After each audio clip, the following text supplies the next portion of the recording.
Assalamualaikum warahmatullahi wabarakatuh. Yang terhormat Bapak Kepala SMP Negeri 2 Tangen, yang saya hormati Bapak Ibu. Pertama dan utama karena kita panjatkan puji syukur kehadirat Allah Subhanahu wa Ta'ala, yang mana pada kesempatan pagi hari ini kita masih bisa berkumpul, diberi kesempatan, diberi kesehatan, dan semoga dengan senantiasa kita bersyukur Allah memberikan nikmat yang lebih pada kita dengan doa. Amin.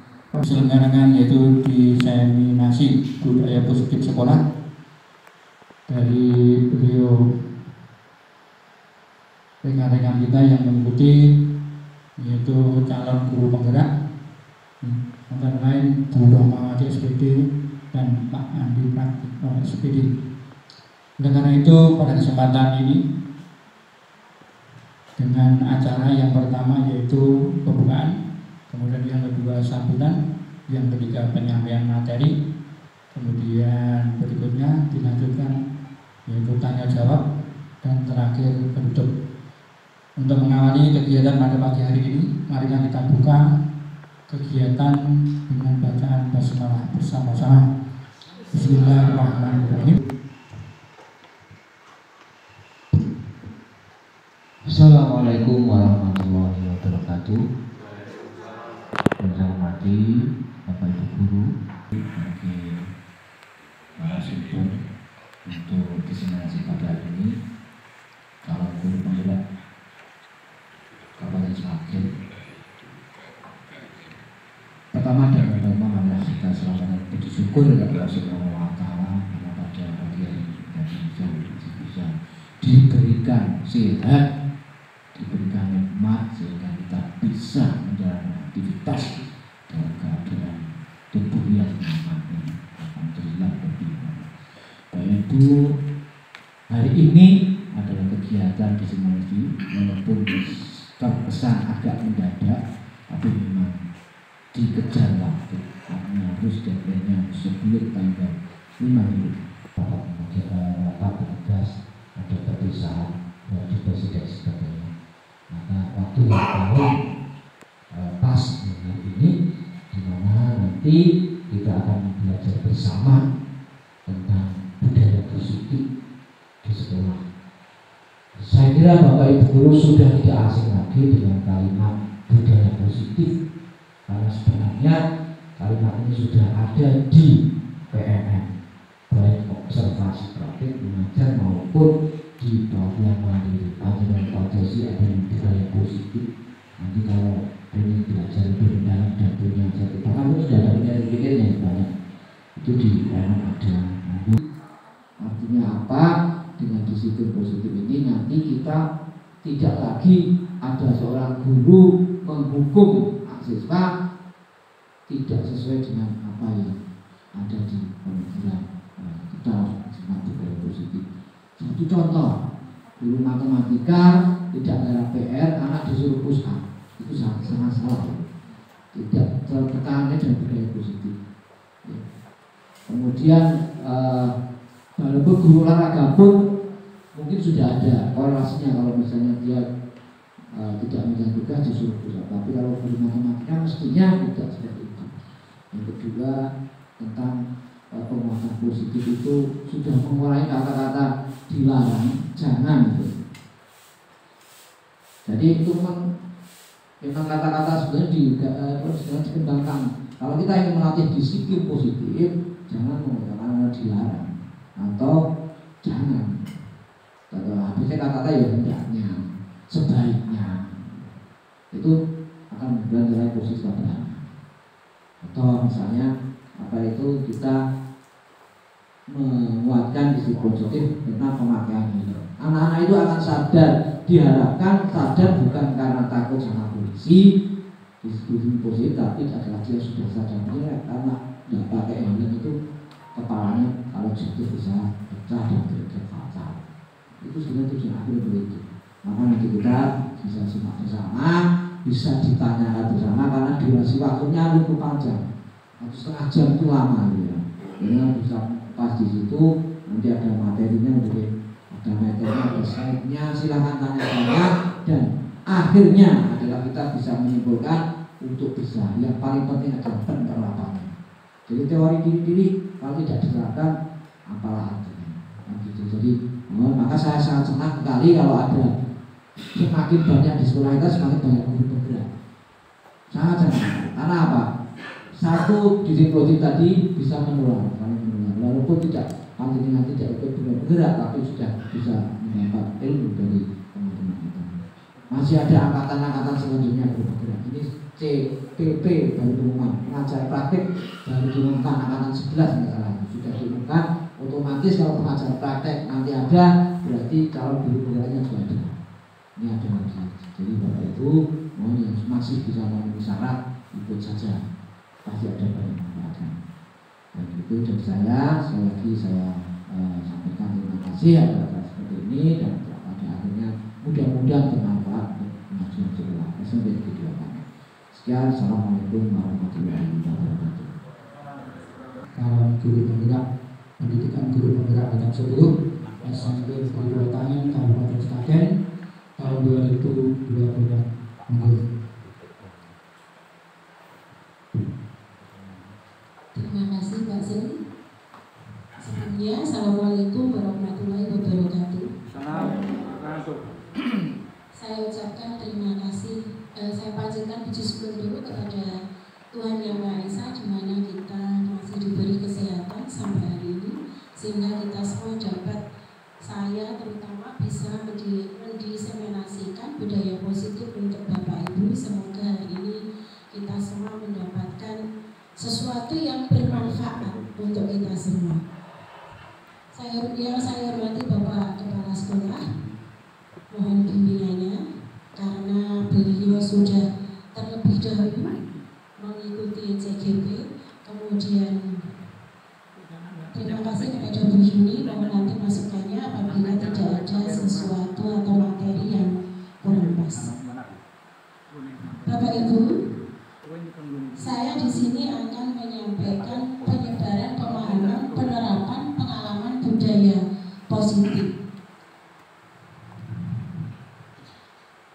Materi yang ketiga adalah keyakinan kelas. Materi yang keempat kebutuhan dasar manusia dan dunia berkualitas. Materi kelima restitusi. 5 posisi kontrol kita sebagai guru. Kemudian yang keenam adalah restitusi, bagaimana penerapan ketika kita mendapatkan masalah, yaitu segitiga restitusinya.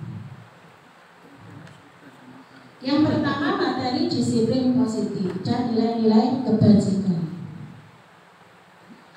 Kita miskonsepsi tentang teori kontrol dulu. Ada 4 miskonsepsi tentang teori kontrol, di mana yang pertama ilusi guru mengontrol murid. Ya. Kita itu sebenarnya tidak dapat atau tidak boleh memaksa murid untuk berbuat sesuatu jika murid itu tidak mau melakukannya. Contohnya nih, biasanya saya, ketika saya memerintah anak mengerjakan matematika, itu biasanya saya paksa untuk maju. Itu sebenarnya ditawarkan terlebih dahulu, tidak boleh memaksa. Kemudian walaupun tampaknya guru sedang mengontrol perilaku murid, demikian terjadi karena murid itu, karena anak-anak itu dalam posisi mengizinkan kita untuk mengontrol. Tapi ada beberapa anak yang anak bandel, itu sebenarnya bukan dia tidak mau dikontrol oleh kita. Ya, itu ketika kita perintahkan untuk maju, misalkan dia memang benar-benar tidak bisa menghitung. Contohnya kemarin itu saya mengajar yang namanya Fatah, itu tidak bisa membaca, tidak bisa menghitung. Kalau saya paksa pun juga tidak akan mungkin terjadi solusi. Nah, kemudian saat bentuk kontrol guru menjadi kebutuhan dasar yang dipilih murid. Teori kontrol itu menyatakan bahwa semua perilaku memiliki tujuan. Tujuannya mau jadi apa?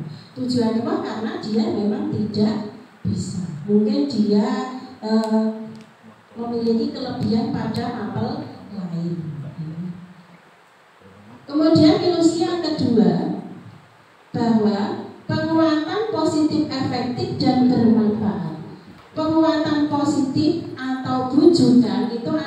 bentuk kontrol. Kemudian segala usaha untuk mempengaruhi murid agar mengulangi suatu perilaku tertentu adalah suatu usaha untuk mengontrol murid. Jadi itu hanya sebuah ilusi. Dalam jangka waktu tertentu, kemungkinan murid tersebut akan menyadari dan mencoba menolak bujukan kita. Bisa jadi murid tersebut tergantung pada guru. Yang ketiga, ilusi bahwa kritik dan membuat orang merasa bersalah dapat menguatkan karakter. Menggunakan kritik dan rasa bersalah untuk mengontrol murid itu menuju pada identitas gagal. Mereka itu hanya belajar untuk merasa buruk tentang diri mereka sendiri. Jadi ketika anak-anak itu dikritik, dia itu merasa gagal. Kok aku elek? Mereka mengembangkan dialog diri yang negatif. Kadang-kala sulit bagi guru untuk mengidentifikasi bahwa mereka sedang melakukan perilaku itu. Jadi kadang-kadang kita juga tidak menyadari bahwa apa yang kita katakan itu akan membekas di hati anak. Ilusi bahwa orang dewasa memiliki hak untuk memaksa itu ilusi. Jadi kita tidak boleh memaksa anak. Ya. Bahwa orang dewasa percaya bahwa mereka memiliki tanggung jawab untuk membuat murid-murid berbuat hal tertentu. Itu hanya ilusi. Kita tidak boleh memaksakan kehendak kita kepada anak, baik anak didik maupun anak kita yang di rumah. Apapun yang kita lakukan dapat diterima selama ada sebuah kemajuan berdasarkan sebuah pengukuran kinerja. Boleh dilakukan asalkan ada ukurannya. Karena apa? Kadang-kadang kita sebagai orang dewasa itu menganggap apa yang dilakukan anak itu tidak efektif, sehingga akan terjadi permusuhan dengan anak. Kadang-kadang kita sering ya nggak sering sih, tertentu, tidak semua guru. Kadang-kadang musuh dengan anak, marah dengan anak. Saya sendiri mengalami. Nah itu sebenarnya itu kita tidak boleh. Mengubah paradigma stimulus respon ke pendekatan teori kontrol.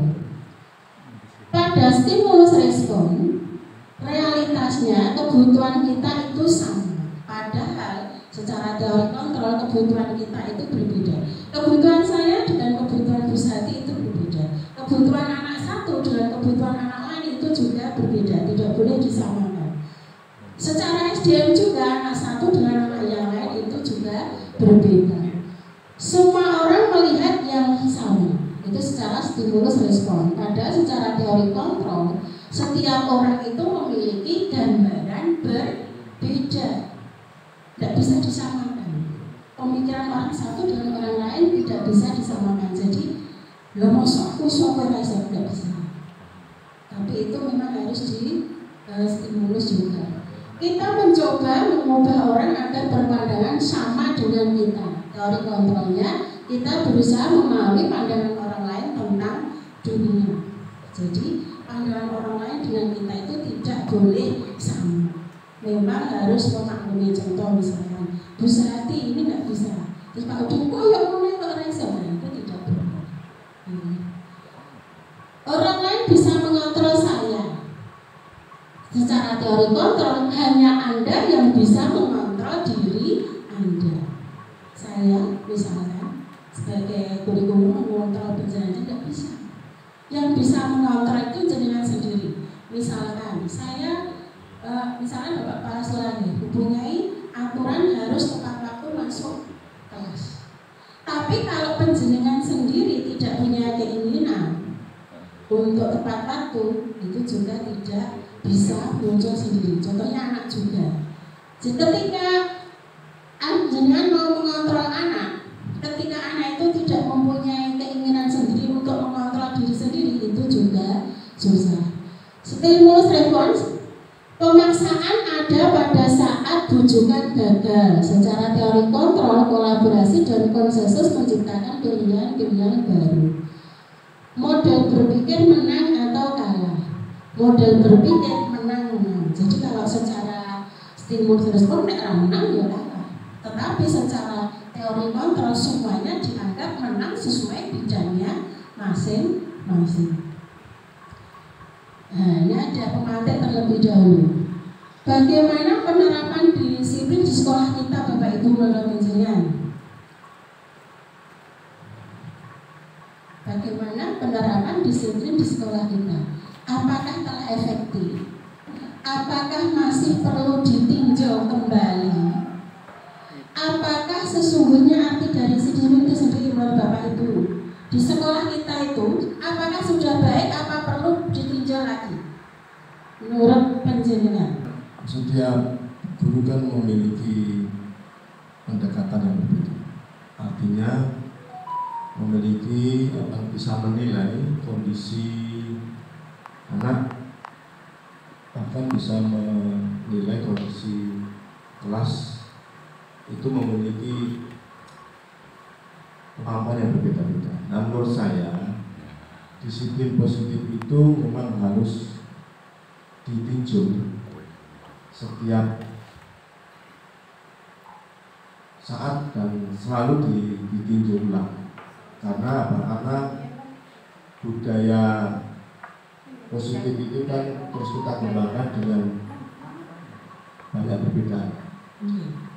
Jadi anak periode 1, periode 2 dan berikutnya kan pasti akan mengalami perbedaan. Saya kira harus ditinjau ulang. Dan itu secara periodik harus ditinjau. Terima kasih. Kemudian pertanyaan kedua, apa sesungguhnya arti disiplin menurut Bapak Ibu? Kata disiplin menurut penjenengan itu apa? Terima kasih atas waktu yang diberikan kepada saya untuk menanggapi soal yang pertama dulu, Mbak. Pemantik yang pertama, apakah telah efektif? Apakah masih perlu ditinjau kembali penerapan disiplinnya yang ada di sekolah kita? Nah, kalau menurut saya ya perlu ditinjau dari kalau dari segi materi itu saya rasa itu sudah sangat bagus. Aturan-aturan tata tertib itu sudah sangat sudah mengcover dari semua kegiatan peserta didik terutama ya. Yang perlu ditinjau itu adalah langkah-langkah, Mbak, langkah-langkah untuk membuat peraturan itu sendiri. Nah, tujuannya kan agar peraturan itu kan tidak dilanggar, tidak ada pelanggaran dari peserta didik. Oleh karena itu dalam pembuatan peraturan itu sendiri ya harus melibatkan semua pihak. Jadi selama ini jujur ya, ketika kita membuat tata tertib sekolah, tata tertib kelas, mungkin masih sepihak begitu Bu Roma ya. Jadi misalkan peraturan sekolah, tata tertib sekolah itu mohon di tahun pelajaran awal, tahun pelajaran baru itu harus disosialisasikan kepada komite atau kepada orang tua sehingga orang tua juga tahu oh peraturan di sekolah itu seperti ini. Misalkan hanya satu contoh aja, anak misalkan tidak membawa HP tanpa dari kontrol dari guru mapel seperti itu. Nah, seperti itu orang tua harus tahu hendaknya, sehingga suatu saat ketika anak itu membawa HP dan diberikan konsekuensi oleh pihak sekolah, orang tua itu tidak terjadi miskonsepsi, tidak terjadi kesalahpahaman. Oh, HP anak saya kok disita dan lain sebagainya. Oleh karena itu hanya langkah-langkahnya untuk membuat suatu peraturan itu hendaknya disepakati. Kalau dulu kan peraturan nih, sekarang keyakinan bersama. Jadi harus disepakati, orang tua harus tahu oh peraturan sekolah seperti ini, harus tanda tangan kalau bisa. Seperti itu untuk menanggapi mantuk yang pertama. Terima kasih. Jadi memang perlu ditinjau kembali dan mungkin secara global perlu adanya kolaborasi menyusunnya. Nah, untuk yang kedua, arti disiplin, monggo bisa. Yang dipakai tiap hari harus sesuai dengan ketentuan, kemudian pemakaian sepatu, kerapian rambut dan sebagainya, juga dalam mengikuti KBM. Jadi tidak hanya tentang seragam saja, tapi juga dalam mengikuti KBM, semisal tentang masuknya istirahat, mengikuti pembelajaran, dan semisal pada misalkan disiplin positif yang lain, misalkan matur pada bapak ibu gurunya juga yang sopan, itu juga termasuk disiplin. Karena nanti kita juga akan pembentukan karakter ya. Jadi di sini kan sekolah itu tidak hanya untuk mentransfer ilmu, tapi juga pembiasaan-pembiasaan itu sehingga anak-anak nanti ke depannya dalam menghadapi masa depannya, dalam berkecimpung di masyarakat akan menjadi tokoh atau teladan atau dapat bergabung atau dapat membawa, dapat mewarnai kehidupan sehari-hari di masyarakat sehingga mereka akan dapat berkarir atau berkecimpung dalam dunia masyarakat. Demikian. Kan plus dulu untuk Siti. Terima kasih. Ternyata mana disiplin luas sekali. Ya. Nilai kebajikan, kebajikan itu baik nih, nilai-nilai yang baik. Apa kaitannya dengan nilai-nilai kebajikan, Pak Pri? Dengan disiplin sekolah, sebetulnya anak itu kalau mengikuti aturan yang ada, otomatis anak itu dengan sendirinya mengalir atau melaksanakan dengan kebaikan. Bahkan apa yang ada di aturan sekolah itu tujuannya baik, meskipun anak itu ada yang melanggar, itu wajar karena manusiawi. Contoh aja, adanya tadi Bu Ruma mengatakan kalau anak nggak mengerjakan PR atau hubungannya dengan keseragaman kadang marah-marah, itu ya maklum, tapi mau gak mau kita sebagai guru mengarahkan atau memberikan saran yang baik supaya anak itu nanti sesuai dengan aturan yang ada. Iya. Terutama norma atau tata tertib yang ada. Itu aja. Terima kasih. Iya, matur suwun Pak Pri. Nggih leres Pak. Kaitannya pasti nanti akan membuat anak mempunyai nilai kebajikan yang lebih baik. Nah, sebelumnya mari kita tanyakan terlebih dahulu kepada diri kita sendiri Bapak Ibu. Bagaimana kita berperilaku, mengapa kita melakukan sesuatu hal yang kita lakukan kepada anak. Apakah kita melakukan sesuatu itu karena adanya dorongan dari lingkungan atau dorongan dari yang lain, lingkungan sekolah maksudnya gitu, karena kita sebagai guru. Nah, kadang kita itu melakukan sesuatu karena menghindari rasa sakit atau ketidaknyamanan. Terkadang kita juga melakukan sesuatu untuk mendapatkan apa yang kita mau. Kadang-kadang kita dari orang lain. Nah, itu coba tanyakan kepada diri sendiri. Untuk mendapat hadiah atau untuk mendapatkan uang. Jadi ketika dengan melakukan sesuatu, apa menginginkan sebuah pujian atau mendapatkan hadiah atau ingin mendapatkan uang. Nah, kira-kira alasannya melakukan itu apa? Nah, itu panjenengan sendiri jawab di hati panjenengan kiambak.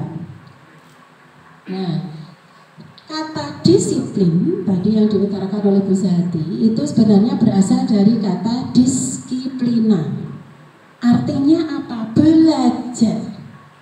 Dari kata disiplina ya artinya belajar. Jadi kata disiplin mengacu pada disiplin diri yang memiliki tanggung jawab terhadap apa yang dilakukannya berdasarkan nilai-nilai yang diyakini, yang panjenengan yakini. Jadi disiplin positif itu merupakan salah satu cara penerapan disiplin yang bertujuan untuk menumbuhkan kesadaran serta memberdayakan peserta didik tanpa mengharapkan imbalan, penghargaan, ancaman atau hukuman. Jadi kesimpulannya kita sebagai pendidik, jadi tujuan kita itu adalah menciptakan peserta didik yang memiliki disiplin diri sehingga mereka berperilaku mengacu kepada nilai-nilai kebajikan universal dan memiliki motivasi intrinsik dalam perubahan perilaku ke arah yang lebih baik. Jadi, pembelajaran dengan paradigma baru. Pembelajaran dengan paradigma baru itu merupakan pembelajaran yang dirancang berdasarkan prinsip pembelajaran berdiferensiasi. Terutama sekolah kita itu memang harus berdiferensiasi karena sekolah kita itu juga ada peserta didik inklusi. Contohnya Hartini, Patah. Nah, itu ada yang inklusi. Jadi harus berdiferensiasi sehingga para peserta didik belajar sesuai dengan kebutuhannya berdasarkan tahap perkembangan sesuai teori psikologi modern untuk mewujudkan profil pelajar Pancasila yang ada 6. Nah, Tadi nilai-nilai kebajikan itu apa? Para pakar pendidikan mengartikan disiplin itu sebagai bentuk kontrol diri, yaitu belajar untuk mengontrol diri agar mendapatkan atau mencapai suatu tujuan yang mulia. Nah, tujuan mulia itu mengacu sendiri pada nilai-nilai prinsip mulia yang dianut oleh seseorang. Nah, yang di prinsip-prinsip atau nilai-nilai itu kita sebut dengan nilai-nilai kebajikan. Apa saja namanya nilai-nilai kebajikan? Hal-hal yang baik itu kita tidak perlu memandang namanya suku, bangsa, agama, bahasa, latar belakangnya bagaimana, wong sugih apa wong larat. Kita memperlakukan anak juga seperti itu. Nilai itu merupakan payung besar dari sikap dan perilaku kita, atau nilai-nilai ini yang merupakan fondasi untuk berperilaku. Jadi nilai kebajikan itu fondasi kita untuk berperilaku. Nah, sehingga apa itu nilai-nilai kebajikan? Itu merupakan sifat positif manusia yang bertujuan mulia untuk mencapai yang dicapai setiap individu, yang diyakini maka harus timbul dari motivasi intrinsik oleh seseorang itu sendiri. Ada nilai kebajikan berdasarkan 6 instansi, Bapak Ibu. Kalau berdasarkan profil pelajar Pancasila, nilai kebajikannya itu ada beriman dan bertakwa kepada Tuhan Yang Maha Esa, berkebinekaan global, gotong royong, mandiri, kreatif, bernalar kritis. Itu nilai kebajikan. Kalau berdasarkan Ibu Primary Years Program, jadi nilai kebajikan itu ada toleransi, rasa hormat, integritas, mandiri, menghargai, antusias, sampai antusiasnya S-nya besar ya. Empati, keingintahuan, kreativitas, kerjasama, percaya diri, komitmen. Itu adalah nilai kebajikan. Dari 9 pilar karakter, nah, salah satunya cinta Tuhan dan segenap ciptaannya, kemandirian dan tanggung jawab, hormat santun, dermawan, gotong royong, percaya diri, kreativitas, kreatif ya, bekerja keras, dan seterusnya. Dari the 7 essential virtues, nilai kebajikan itu ada empati, suara hati, kontrol diri, rasa hormat, kebaikan, toleransi, dan keadilan.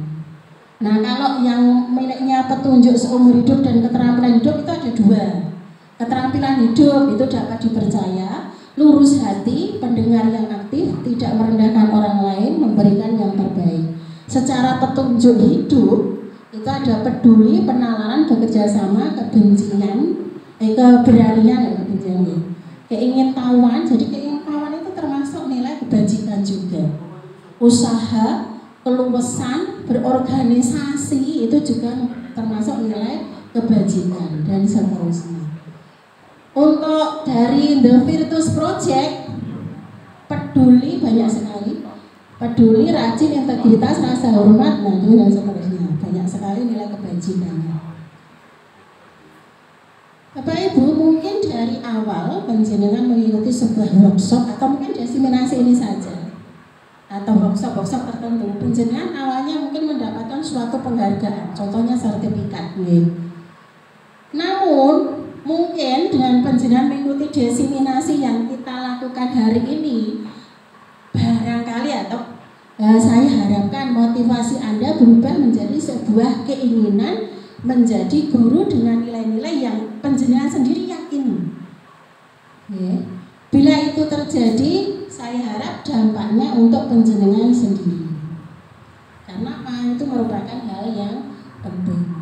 Nah, ini sebagai seorang pendidik, saat Anda perlu hadir di suatu pelatihan, motivasi apakah yang mendasari tindakan Anda?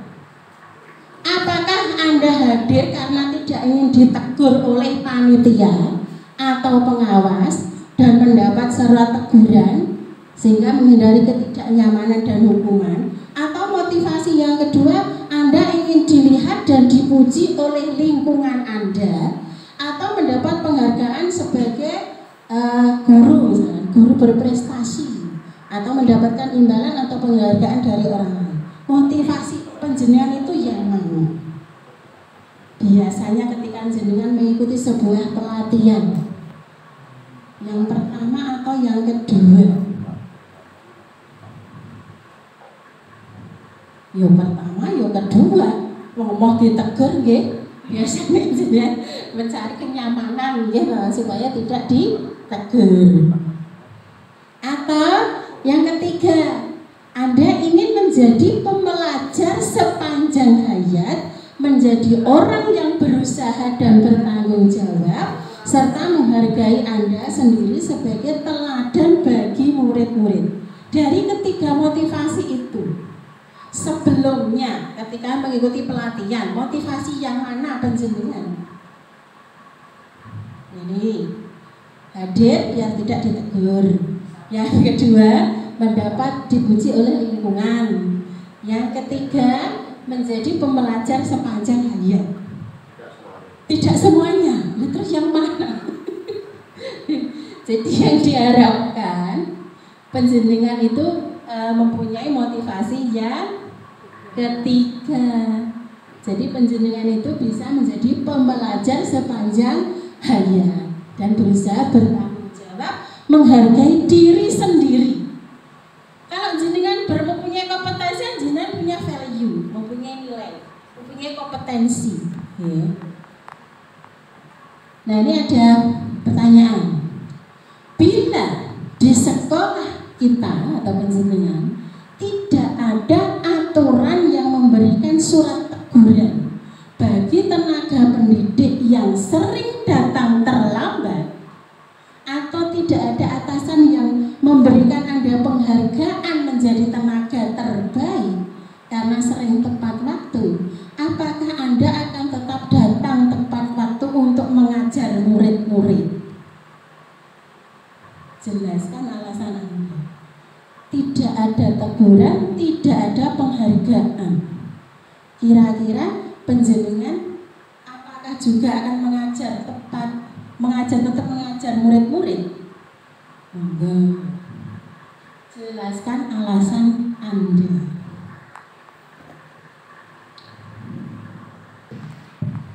Ada yang ditegur Pak Kepala? Ya, terima kasih Pak Bu. Hubungannya dengan teguran tadi atau tidak ada teguran, kita sebagai seorang guru, hubungannya dengan suri teladan tadi, meskipun ada nggak ada, kita tanggung jawabnya kepada murid itu harus mengajar. Harus mengajar. Meskipun kadang yang namanya manusia kadang lemes atau pengen malas karena kondisi kan. Tapi yang utamanya kan kita ngajar. Nah, supaya apa? Anak-anak kita nanti bisa kedepannya bisa berguna, bahkan kadang-kadang anak itu kalau dibiarkan seandainya jam kosong itu kan keluyuran atau nanti kalau seandainya dimasuk itu sudah berbeda. Meskipun sampingnya ada jam kosong, tapi saya sendiri kadang juga ada jam kosong maklum. Tapi tujuan kita baik. Mungkin itu aja. Matur suwun Pak Bri. Kita punya meyakini nilai kebajikan yang timbul dari panjenengan sendiri, yaitu tanggung jawabnya terhadap Anda. Lagi, menurut Anda dari ketiga motivasi yang sebelumnya tadi, motivasi manakah yang saat ini paling banyak mendasari perilaku murid-murid Anda di sekolah? Murid bukan jenengan. Murid nih. Yang pertama tadi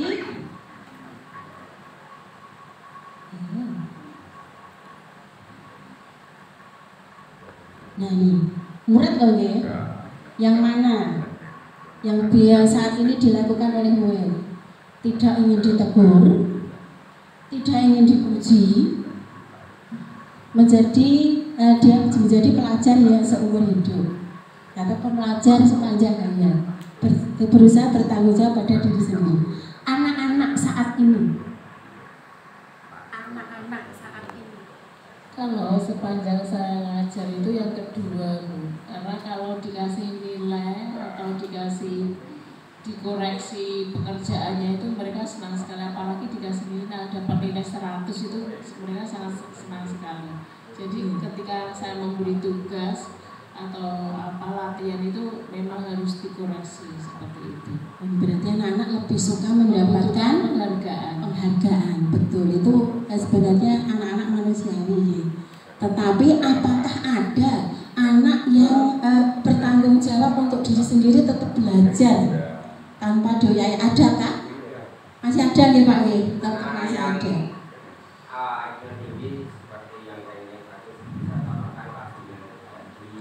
Oh iya.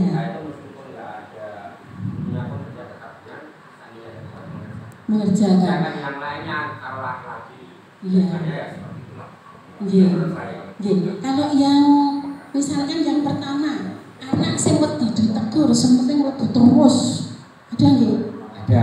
Ada. Itu contohnya yang laki-laki itu nggak mengerjakan tugas, ditegur baru mengerjakan. Nah, itu biasa. Tapi kalau bagi mereka anak itu yang kreatif, yang disiplin bahkan hubungannya dengan tema tadi, anak itu tetap mengerjakan.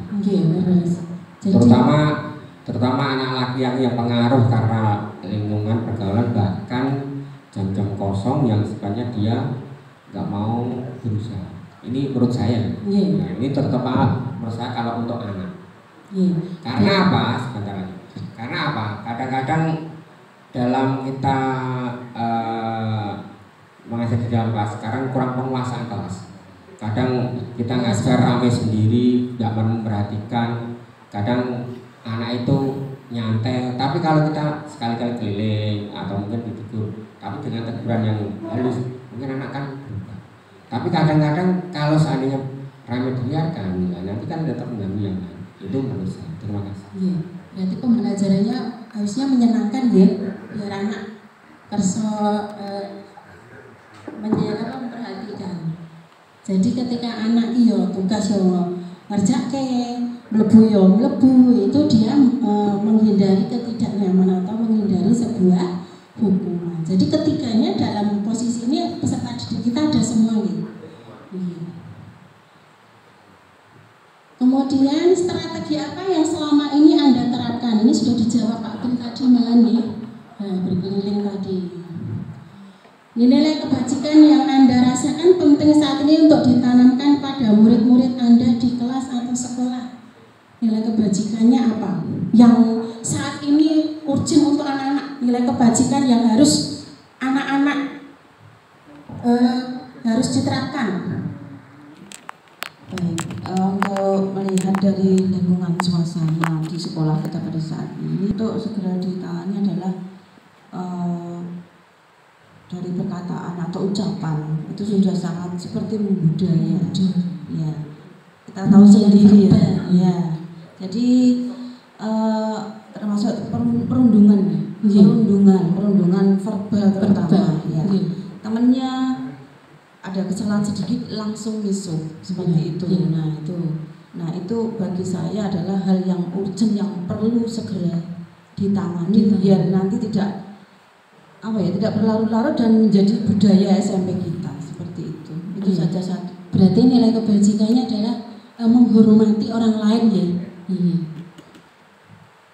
Nah, untuk standar pendidikan nasional itu memang berkarakter, berdisiplin, santun, itu tujuan mulai kita ya. Jujur, peduli, bertanggung jawab, dan merupakan pembelajar sepanjang hayat. Itu tujuan kita. Jadi anak-anak sekarang itu yang disampaikan Bu Yuni betul sekali, mudah sekali mengeluarkan omongan kasar. Biar anak-anak itu termasuk kita juga harus memberi contoh ya. Jangan gampang mengeluarkan kata-kata yang kotor ya. Materi kedua Bapak Ibu yaitu motivasi. Sebelumnya materi kedua, mungkin ada pertanyaan terlebih dahulu. Saya kira permasalahan kita itu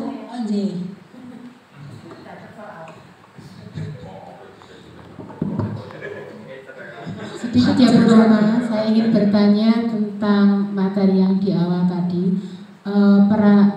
Pertanyaan saya yang pertama, apa tantangan yang mungkin dihadapi dalam menciptakan budaya positif di sekolah? Mungkin Bapak Ibu ada yang bisa tantangannya.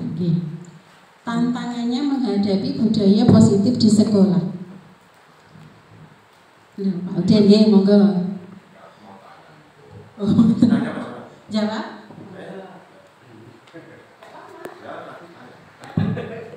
Ya, terima kasih ya. Jadi peserta didik atau siswa itu kan memiliki berbagai banyak karakter. Jadi modelnya berbeda dan kemudian juga cara pendekatannya juga berbeda. Ini kadang yang masih sulit diterapkan oleh Bapak Ibu guru ketika menghadapi siswa di kelas. Nah, tantangannya begini. Jadi siswa itu memiliki karakter bawaan yang dibawa dari rumah kan. Jadi anak itu punya lingkungan keluarga, punya lingkungan di tempat tinggal, dan hanya sedikit waktu mereka bersama di kelas. Itu sangat sulit sekali. Ya, bukan berarti kita itu pesimis, tetapi itu memang menjadi tantangan buat kita bagaimana supaya anak itu bisa mengubah karakter yang tidak baik menjadi baik dan bisa menumbuhkan atau karakter. Nah, itulah memang tugas kita ya. Tidak pesimis tetapi memang sulit. Nah, itu memang kadang harus apa, kalau di dalam sistem kita harus sinkronisasi dengan keluarga peserta didik. Itu saja jawabannya. Bisa diterima, Bunda? Jadi memang karakter keluarga atau mungkin pendidikan nomor 1 itu dari rumah ya. Jadi pendidikan keluarga mungkin orang tuanya juga kurang berpendidikan, cara mendidiknya juga berbeda-beda tergantung lingkungan keluarganya. Jadi ketika kita akan mensinkronkan dengan sekolah itu mungkin menjadi sebuah tantangan. Berikutnya Pak Udin katanya bertanya tadi. Aku disopeng. Assalamualaikum warahmatullahi wabarakatuh. Waalaikumsalam warahmatullahi wabarakatuh. Yang disampaikan yang tadi, kira-kira kalau menurut Ibu, kesimpulan atau langkah baiknya itu bagaimana antara guru dengan murid biar anak itu bisa maju dan guru itu bisa baik. Karena kita untuk istilahnya kan dibatasi dengan itu tadi, menghukum anak nggak boleh, apa nggak boleh. Lah kira-kira langkah apa yang harus kita tempuh sebagai guru? Makasih Bu. Pertanyaannya bagus sekali Pak. Panjenengan bertanyanya itu sudah nanti pada masuk materi-materi berikutnya. Jadi kita nanti ada beberapa materi tentang bagaimana kita mengontrol anak sebagai kebutuhan dasar anak itu apa. Termasuk nanti manusia itu berperilaku harus bagaimana. Kita sebagai guru, posisi kontrol kita sebagai apa. Nah, jadi memang kita itu supaya tidak gampang marah dengan anak, itu nanti pada materi berikutnya Pak, kita itu sebagai manajer. Bagaimana itu sebagai manajer? Lanjut ke materi berikutnya. Terima kasih, pertanyaannya bagus sekali. Materi yang kedua, motivasi perilaku manusia. Jadi ada 3 motivasi manusia yang tadi sudah kita sampaikan di depan, bahwa untuk menghindari ketidaknyamanan atau hukuman, untuk mendapatkan imbalan atau penghargaan dari orang lain, untuk menjadi orang yang mereka inginkan, menghargai diri sendiri dengan nilai yang mereka percaya. 2 ini, menghindari ketidaknyamanan, hukuman dan imbalan, ya, yang 2 niki dengan ini itu adalah motivasi eksternal. Sedangkan yang ketiga ini adalah motivasi internal. Biasanya orang bermotivasi perilakunya menghindari hukuman atau kenyamanan. Ini adalah motivasi eksternal karena ada dari luar motivasi dari luar bahwa supaya tidak mendapat hukuman. Yang kedua, untuk mendapatkan imbalan atau penghargaan dari orang lain. Jadi seperti tadi supaya mendapatkan imbalan. Yang ketiga adalah menjadi orang yang mereka inginkan dan menghargai diri sendiri. Jadi melakukan sesuatu itu karena nilai-nilai yang mereka yakini dan mereka hargai. Bapak Ibu, pernahkah panjenengan berada dalam sebuah situasi di mana panjenengan sengaja melakukan sesuatu yang menyakitkan bagi Anda, bahkan bertabrakan dengan penghargaan dari orang lain? Coba panjenengan dalam diri sendiri, pernahkah panjenengan berada pada sebuah situasi yang sengaja melakukan sesuatu itu dilakukan, tapi bagi jenengan menyakitkan sekali, bahkan bertabrakan dengan penghargaan orang lain? Pernah betul Anda berada pada situasi seperti itu? Pernah bisa? Pernah beda? Ada. Jadi tidak usah saya tanyakan itu apa, tapi pernah nih.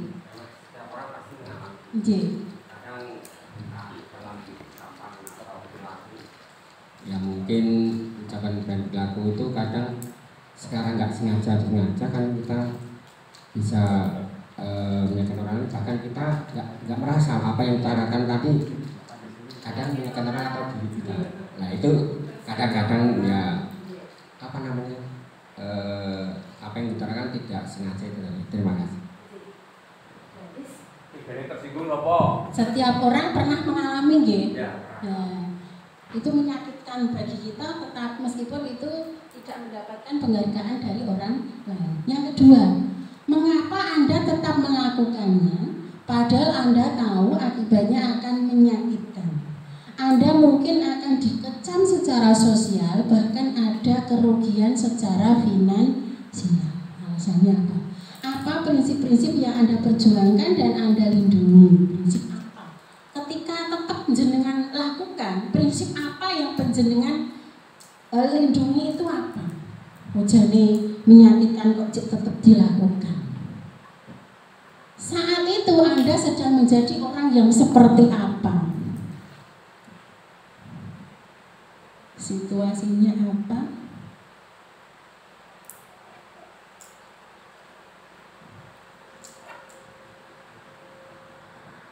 Cara menghadapi keputusasaan dari suatu situasi. Karena menghadapi keputusasaan berarti pernah ya Bu? Meskipun secara finansial rugi besar ya, pernah ya Bu ya? Meskipun saudara sendiri ya. Ya terima kasih.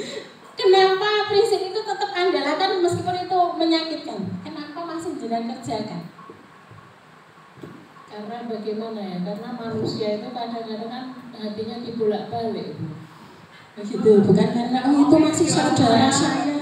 Ya, maksudnya kan kadang imannya seseorang itu kan tidak tetap. Jadi kan kadang naik, kadang turun, kadang juga kita kan kadang dalam situasi ambang yang kita sendiri kadang-kadang bingung untuk melakukan apa seperti itu. Iya betul, karena keputusasaan tadi iya. Terima kasih Bu. Refleksi Bapak Ibu.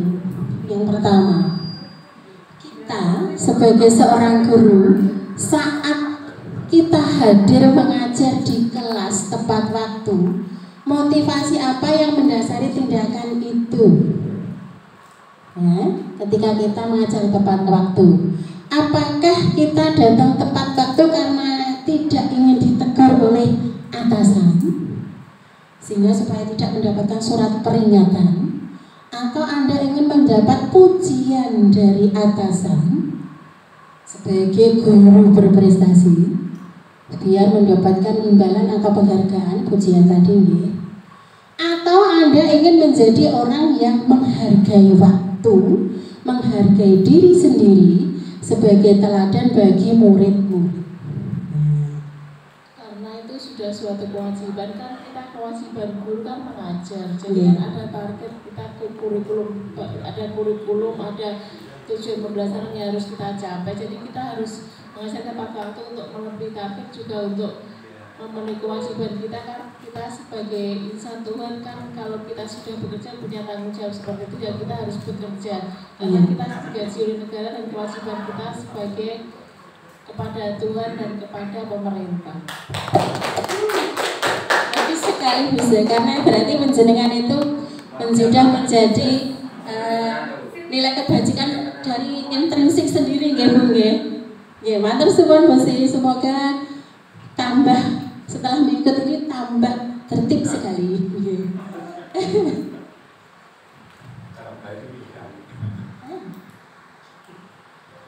Karena tidak ada peraturan yang mengharuskan guru datang tepat waktu, tidak ada surat teguran bagi guru yang datang terlambat, dan tidak ada atasan yang memuji apakah Anda akan tetap dalam tepat waktu. Sudah dijawab oleh Bu Sahati tadi.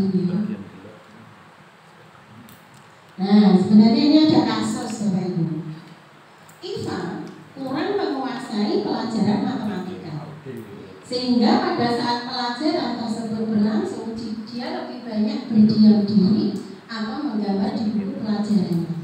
Pada saat guru matematikanya Pak Seno menanyakan pertanyaan Iva menjadi gugup dan tak sengaja menjatuhkan tasnya dari kursi, serta tiba-tiba menjadi gagap pada saat berupaya menjawab.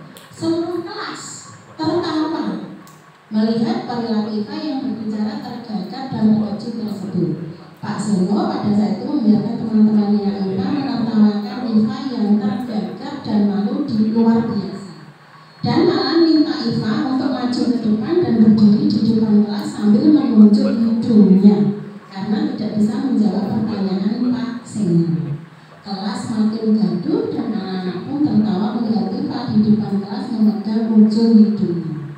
Pertanyaannya, apakah Anda setuju dengan tindakan Pak Seno tersebut?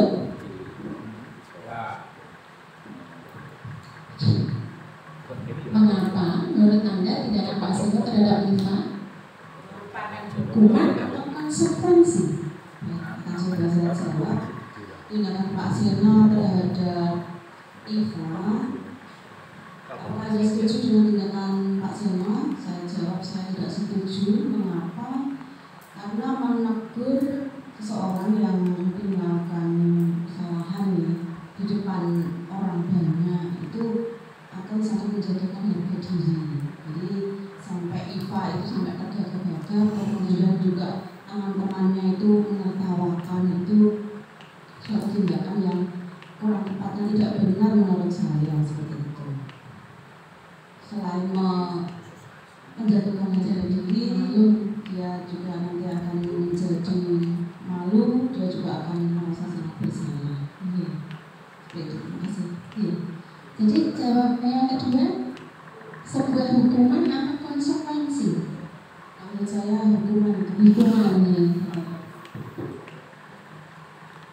Nah, bedanya apa di sini? Hukuman itu merupakan identitas gagal, sedangkan identitas sukses itu konsekuensi, maksudnya pada konsekuensi dan restitusi. Hukuman itu sesuatu yang menyakitkan harus terjadi. Jadi tujuannya ingin menyakiti. Sedangkan konsekuensi sesuatu yang harus terjadi karena sebuah kesalahan yang dilakukan. Sedangkan restitusi itu merupakan pilihan. Ya. Hukuman tidak nyaman untuk murid atau anak untuk jangka waktu panjang. Sedangkan konsekuensi itu jangka waktu pendek karena dia menyadari, oh karena saya begini, maka saya mendapatkan ini. Nah, itu namanya konsekuensi. Restitusi menguatkan untuk murid atau anak dalam jangka waktu panjang. Jadi tidak ada doktrin, kamu salah, jadi tidak ada.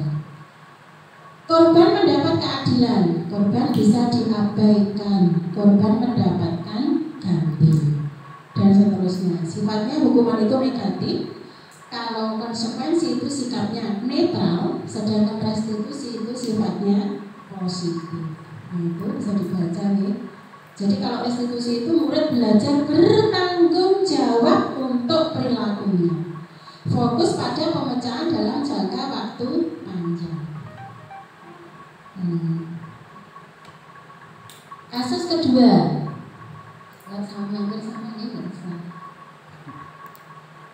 Nah, kenapa dihukum kenapa kita itu dihukum oleh sebuah penghargaan atau kita balik? Mengapa penghargaan itu termasuk hukuman?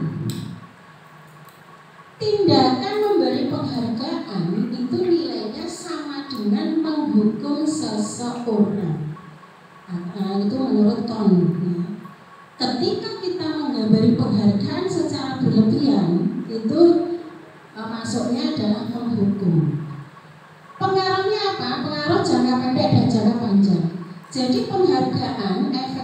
jika kita menginginkan seseorang melakukan sesuatu yang kita inginkan, itu akan efektif. Itu jangkanya pendek, seketika saja. Jika kita menggunakan penghargaan lagi dan lagi, maka orang tersebut akan bergantung pada penghargaan yang diberikan, sehingga kehilangan motivasi dari dalam. Aku bendelem.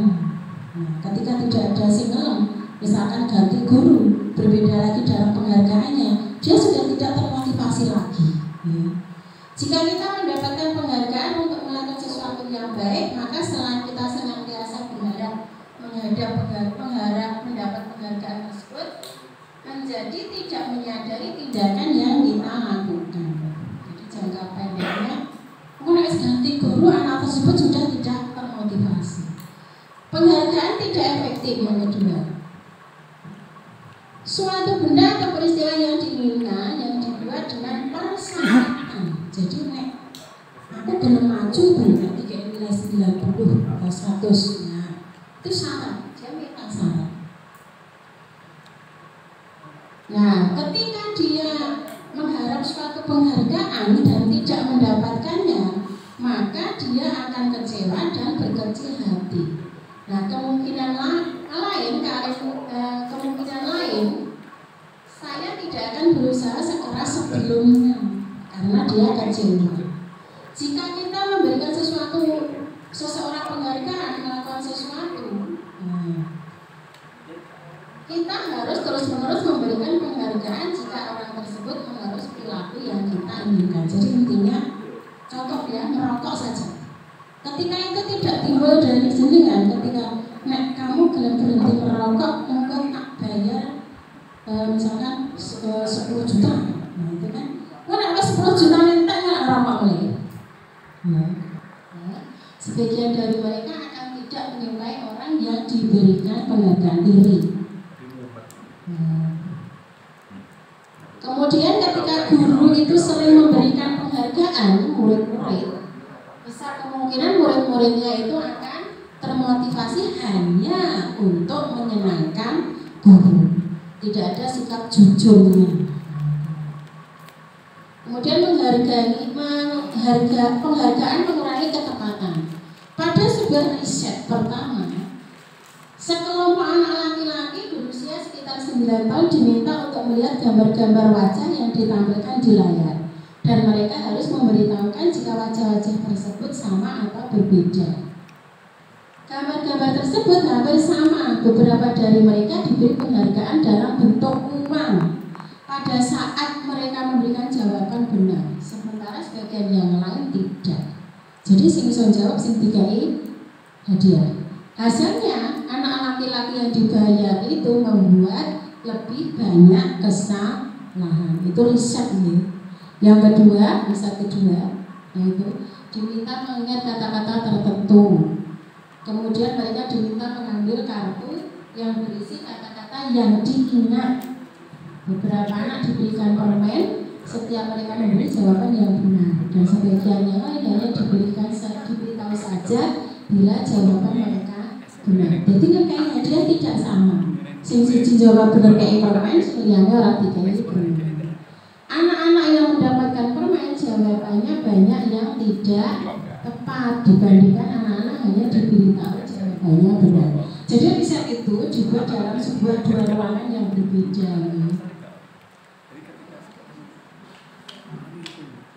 Penghargaan menurunkan kualitas. Ya. Mereka sedang belajar menemukan ini seorang mahasiswi menulis sebuah kerja praktek, menulis sebuah artikel.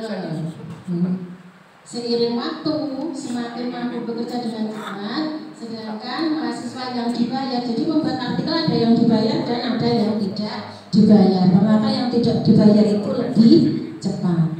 Penghargaan itu menghukum. Contoh ranking, yeah. Misalnya dalam sistem ranking, mereka yang mendapat ranking kedua akan merasa paling dihukum karena merasa dia bodoh. Jadi memang tidak adanya ranking itu tujuannya seperti ini. Yang ketiga, motivasi dari dalam diri. Jadi segala sesuatunya itu jika penghargaan itu tidak muncul dalam diri,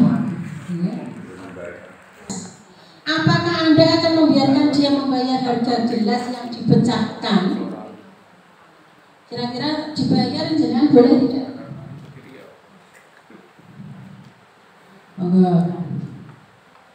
Ketika dalam sebuah acara pesta ulang tahun teman Anda memecahkan gelas, apakah Anda akan membiarkan dia membayar harga gelas yang dipecahkan atau dibiarkan saja? Benae dimaklumi masak gelas. Misalkan dia pengen bayar, apa tidak boleh? Yang kedua, Anda sudah janji bertemu dengan teman Anda, namun ternyata dia juga memiliki janji penting bertemu orang lain di tempat lain, dan Anda terpaksa naik taksi untuk menemui teman Anda di tempat itu. Apakah Anda akan meminta teman Anda membayar biaya taksi? Jual taksi ini betul? Betul.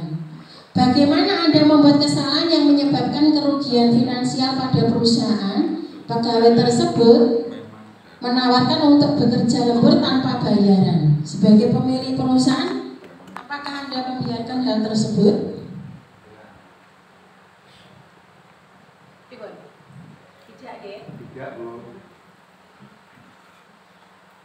Nah, kemungkinan besar bila Anda berbuat salah, jawabannya adalah akan menolak semuanya tawaran itu. Namun sak gelas apa tidak dijoli, kan ya? Kemungkinan seperti itu. Lah aku ya butuh taksi ini tak bayar dewi. Nah, biasanya kemungkinannya semuanya akan menolak. Nah, kebiasaan kita selama ini, bila ada orang yang berlaku salah pada kita itu langsung memaafkan. Itu baiknya kita. Atau bahkan kita melakukan sesuatu yang membuat mereka tidak nyaman atau merasa bersalah. Kita cenderung untuk fokus pada kesalahan daripada mencari cara bagi orang yang berbuat salah untuk memperbaiki diri. Jadi sebaiknya cari cara. Sesuk nek janjian ojo telat ya, seperti itu. Sebagai seorang guru, ketika murid Anda melakukan kesalahan, tindakan mana yang Anda lakukan? Menunjukkan kesalahannya dan memintanya melihat kesalahannya baik-baik. Mengatakan kamu seharusnya tahu bagaimana kamu seharusnya bertindak. Mengingatkan murid akan murid Anda akan kesalahan yang sama di waktu sebelumnya. Bertanya padanya, kenapa kamu melakukan sesuatu yang harusnya tidak kamu lakukan? Yang mana? Ketika murid panjenengan membuat kesalahan.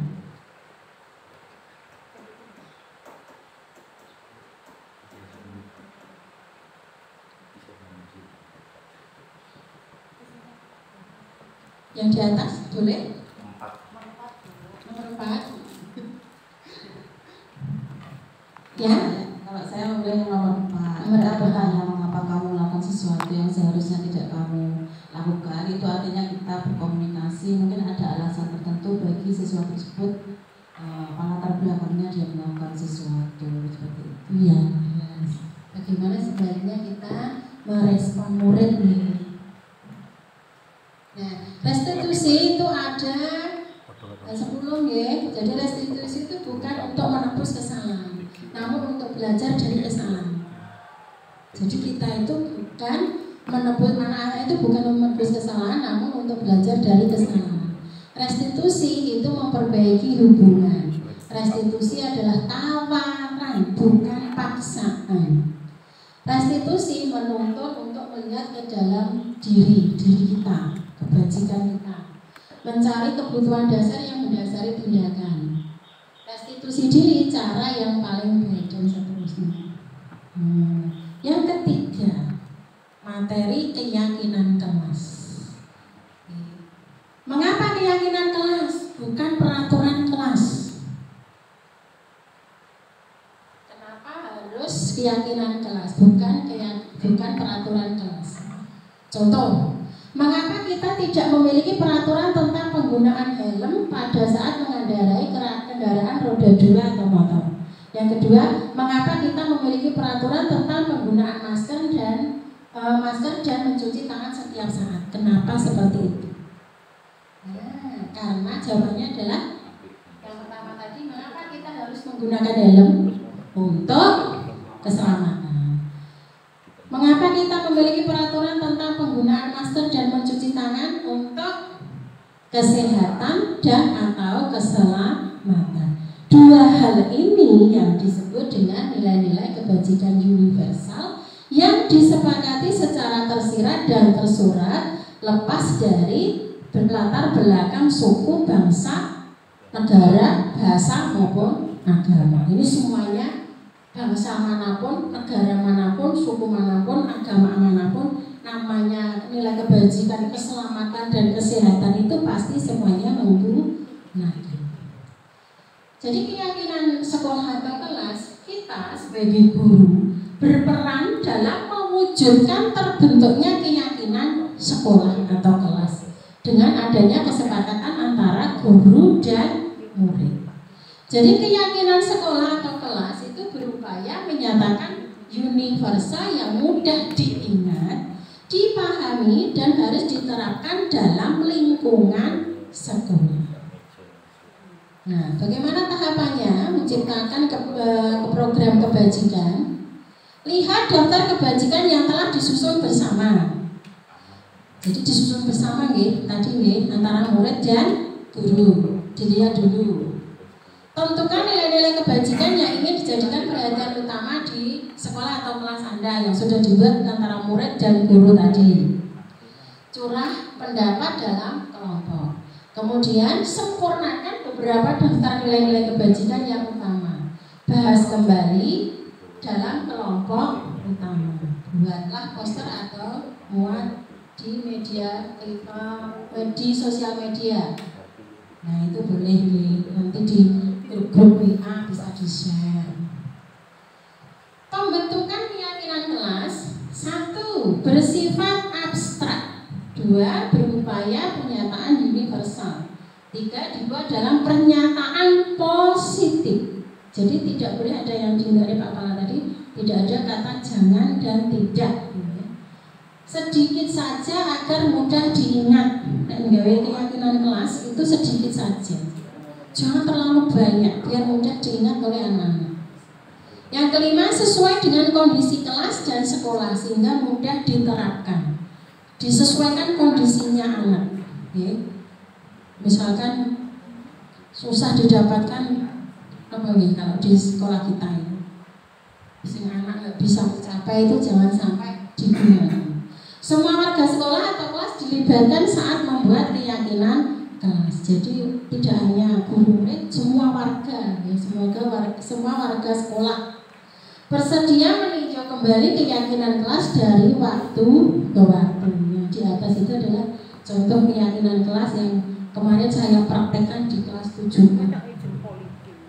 Ada pertanyaan Bapak Ibu? Monggo dijawab.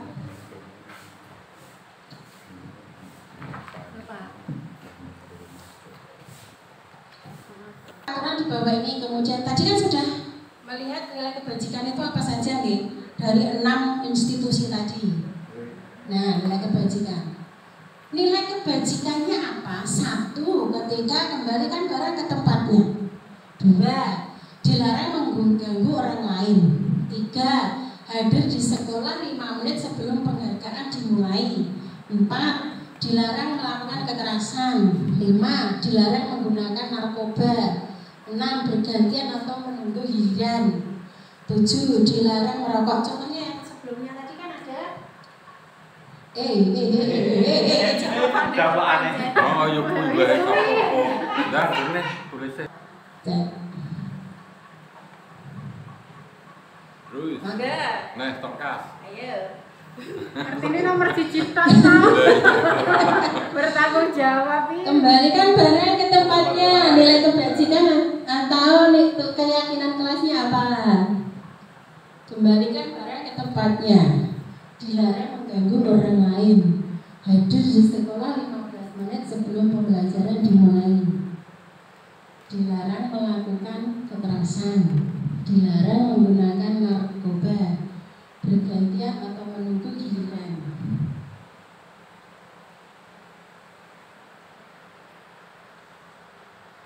Dilarang melakukan kekerasan. Nggih.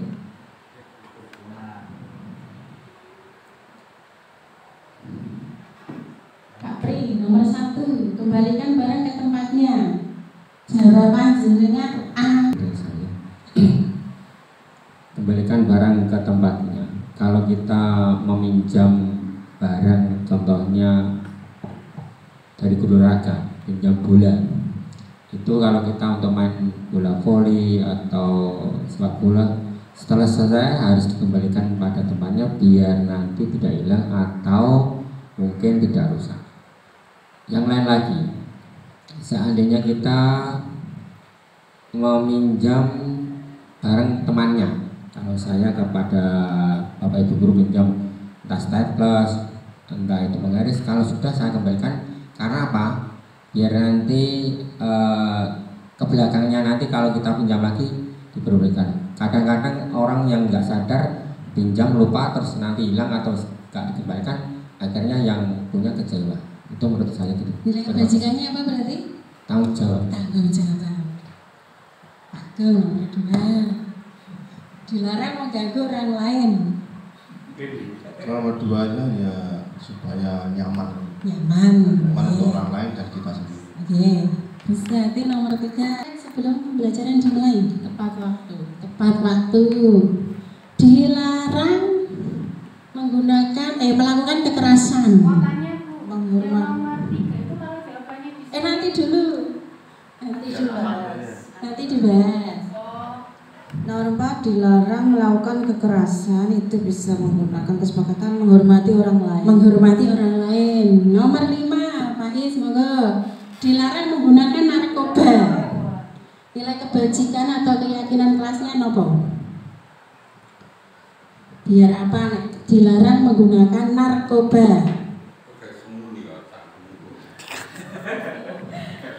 Dilarang menggunakan narkoba. Itu demi kesehatan. Ya.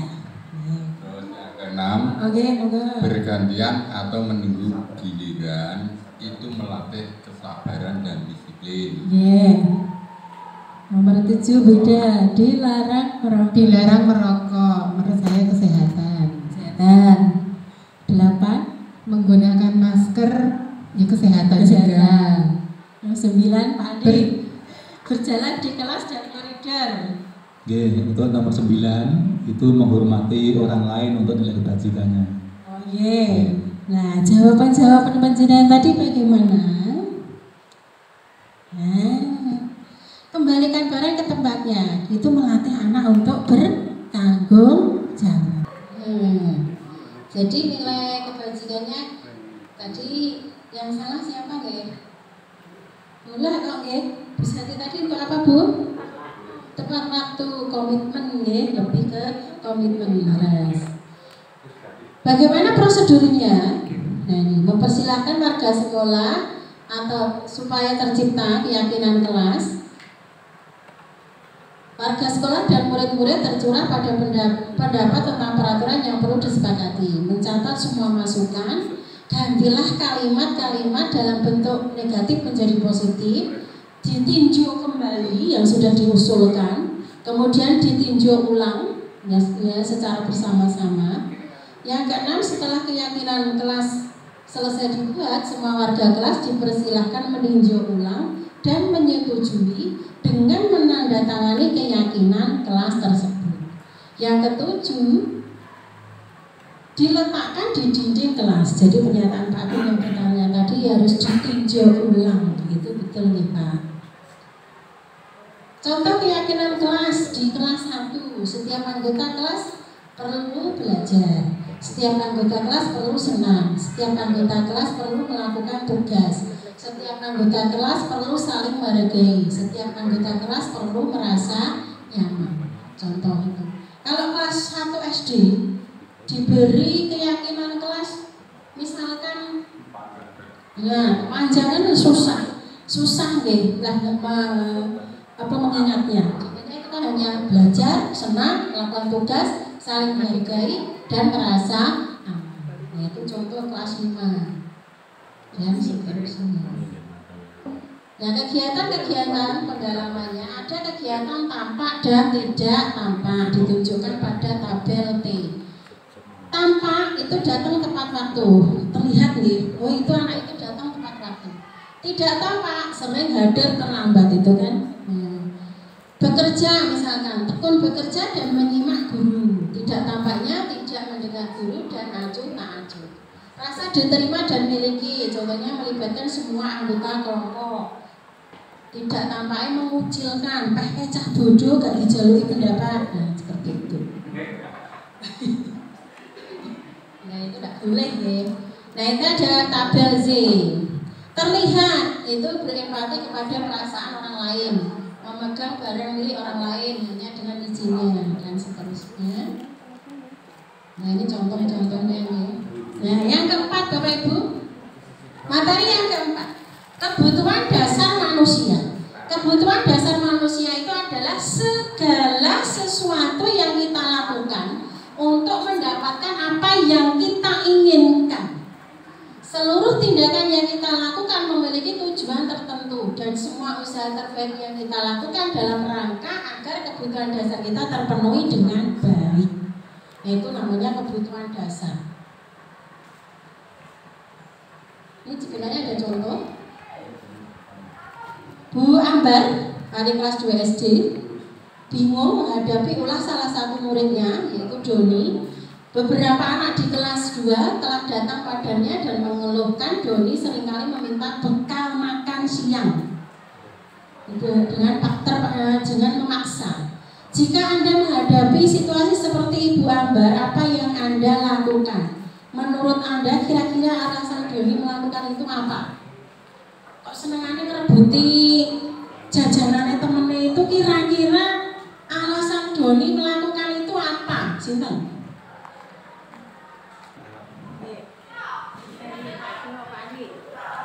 Baik, ya kalau melihat satu situasi atau peristiwa seperti itu kan tidak bisa langsung menilai dari kulitnya saja apa yang kita lihat. Berarti ada yang melatar belakangi mengapa Doni itu melakukan itu. Nah itu yang harus kita lakukan, yang harus kita identifikasi. Iya. Ya betul, diverifikasi. Kenapa dia merebut jajanan temennya? Apa durung sarapan? Apa randuri sano gitu ya? Makan, pakaian, tempat tinggal. Yang kedua kasih sayang dan rasa diterima. Dipedulikan, bekerja sama, penguasaan itu termasuk harga diri, keinginan untuk dianggap memimpin, berprestasi, diakui, didengar. Kebebasan itu mandiri, memiliki pilihan, mencoba hal baru, mampu mengendalikan arah dirinya. Kesenangan itu senang bermain, humor, antusiasme, dan tertawa. Jadi kebutuhan dasar kita itu ada 5. Bertahan hidup, pengen mendapatkan kasih sayang dan rasa diterima, betul? Penjenengan pengen mendapat kasih sayang atau dibenci? Kasih sayang, gitu. Penguasaan dalam diri kita itu pasti mempunyai keinginan menguasai sesuatu. Ya, kebebasan, penjenengan sendiri tidak mau dikekang, pengennya bebas. Kesenangan, kita sebagai manusia pasti menginginkan sebuah kesenangan. Itu kebutuhan dasar manusia. Contohnya tadi, Pak Udin bertanya tadi, lah bocah itu dalam di semuanya punya kebebasan, oke? Diketak semuanya ya tidak mau, oke? Dimarahi ya tidak mau, dibully ya tidak mau. Nah seperti itu. Nah ada kasus Bapak Ibu seperti tadi, anak mengambil snack makanan temannya. Ketika anak itu ditanya kenapa mengambil snack, jika dia menjawab dia lapar, berarti kebutuhan apa yang perlu dipenuhi? Bertahan hidup. Saya bosan karena milik temannya lebih menarik. Penguasaan, menggunakan kesenangan. Ya. Pokoknya semua anak harus memberi snack. Penguasaan, betul. Karena biar diperhatikan guru. Kasih sayang. Menggoda biar dipertahankan, diperhatikan. Kasih sayang. Oh, Pak Udin kan wapi berarti kasih Dia sayang. lapar karena ingin bertahan hidup. Kebebasan. Menggoda biar diperhatikan itu adalah kesenangan. Nah, gambarkan hal-hal yang Anda miliki dalam dunia ini yang berkualitas saat ini. Coba Bapak Ibu renungkan saat ini. Siapakah orang-orang yang paling penting dalam hidup Anda? Direnungin saja. Yang kedua, Ayang lah. Nilai-nilai kebajikan apa yang terpenting dalam hidup Anda saat ini? Nilai kebajikannya apa? Nah, dari beberapa nilai kebajikan tadi, saat ini nilai kebajikan terpenting dalam hidup Anda apa? Kalau Anda menjadi orang yang ideal, karakter atau sifat apa yang Anda paling inginkan pada diri Anda? Pada diri Anda itu ingin menjadi seseorang yang bagaimana? Ya, apa pencapaian Anda yang Anda sangat banggakan? Ya, yang sudah sampai saat ini yang sudah Anda banggakan itu apa? Capailah itu. Apa pekerjaan ideal bagi Anda? Kalau ideal saat ini guru, ya. Mungkin ada yang sebenarnya tidak ingin menjadi guru. Pramugari. Jadi cita-cita yang tertunda. Dokter nggak bisa dokter. Ceritakan bagian perjalanan hidup Anda di mana Anda merasa itulah titik puncak hidup Anda. Puncaknya kesuksesan Anda itu ketika apa? Anak saya sudah misalkan. Nah, itu puncaknya itu di mana? Bagian mana?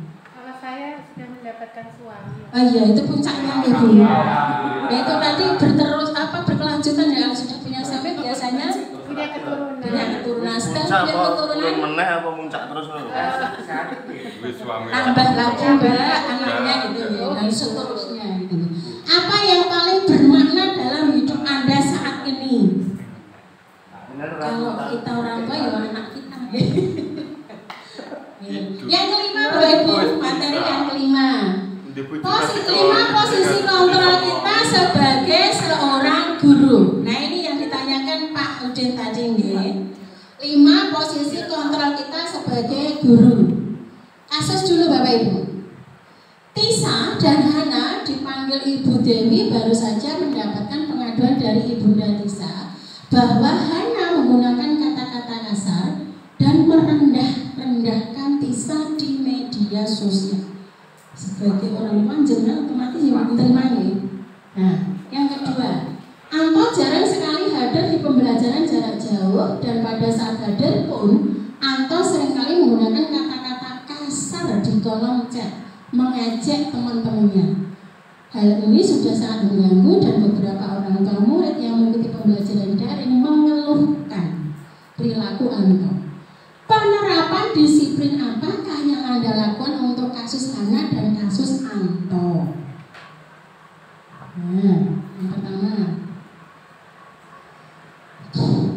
Nah, ini sebelum tadi ada yang pertama, jika anak penjenengan itu dikata-kata kasar di media sosial, apa yang Anda lakukan? Sebagai guru yang orang tuanya berada mendatangi penjenengan di sekolah. Terima kasih waktunya. Untuk yang pertama tentang Tisa dan Hana sebenarnya dengan kasus Hana tadi kita perlu pendekatan dengan anaknya dan kita dengan orang tuanya. Kasus ini sebagaimana cara penanganannya, jangan sampai berkelanjutan karena nanti mungkin salah satu orang tua yang anaknya diajak atau tidak nanti kan tetap bahkan datang ke sekolah seperti kasus di kelas 8 pernah terjadi Bu. Ya, akhirnya waktu itu orang tuanya yang dihina itu kesini terus melihat chatnya itu kata-kata yang kasar atau jelek, akhirnya kita gini aja. Ini kan penanganan hubungannya dengan anak sekolah. Ini nanti tangan sekolah supaya nanti anak ini jangan sampai menjalankan lain atau hubungannya lebih jauh. orang tua yang jelas jangan ikut dulu ini penanganan kelas. Kalau nanti staff nggak bisa, baru kita mulai. Itu menurut saya seperti itu. Tapi malah sudah pengalaman ya, tahu pernah ada anaknya mengalami hal seperti itu. Ya, sekali nih Pak, harus kita tangani terlebih dahulu baru tindak lanjut berikutnya. Kalau yang kedua Pak, dulu ketika PJJ, misalkan ada anak berkata kasar di kolom chat, padahal dia jarang sekali mengikuti pembelajaran jarak jauh, diapakan anak tersebut? Ya ini biasanya anak-anak laki-laki kan seperti pembelajaran awal tadi kan secara nggak sadar dia ngomong kasar atau jelek. Itu kalau kita dengar langsung dipanggil aja, diberi pengarahan, maka kata-kata itu nggak baik bagi anak sekolah. Kalau berucap pada temannya, tolong dibenahi, bahkan sikap atau perilaku kamu nggak sesuai dengan aturan yang ada atau banyak dengan materi pelajaran. Iya, betul sekali. Pak Pri ternyata sebenarnya dalam keseharian itu sudah menerapkan restitusi ya Bapak Ibu ya. Terima kasih luar biasa buat Pak Pri. Beri tepuk tangan buat Pak Pri. Kajennya matur suwun Pak Pri. Nah, Pak Udin, ya tadi ya, perilaku restitusi 5 posisi kontrol seorang guru itu sebagai apa saja? Apakah penghukum, pembuat merasa bersalah, pemantau, atau sebagai teman? Yang terakhir sebagai manajer. Yang manakah kita? Penghukum. Seorang penghukum itu biasanya menggunakan hukuman fisik atau verbal. Nah, ketika jenengan ada murid yang sanggarap, cah bodoh, ya itu tidak boleh. Itu secara verbal. Orang-orang yang menjalankan penghukum itu biasanya mengatakan bahwa sekolah itu memerlukan sistem atau alat yang dapat lebih menekan murid-murid lebih dalam lagi. Biasanya penghukum itu nada suaranya tinggi, bahasa tubuhnya matanya melotot karena dia keadaan marah, jari-jarinya menunjuk-nunjuk kamu itu, nah itu enggak benar. Hasilnya kemungkinan murid itu akan marah dan mendendam. Itu sampai ada loh ya di TikTok itu. Saya paling ingat kata-kata guru saya ketika ini saya buktikan. Itu diingat terus Bapak Ibu. Jadi jangan sampai menjadi seorang penghukum. Ya. Nah, dikenal ya Pak. Ya, jadi jangan sampai kita sebagai guru matematika Pak. Aduh bahaya.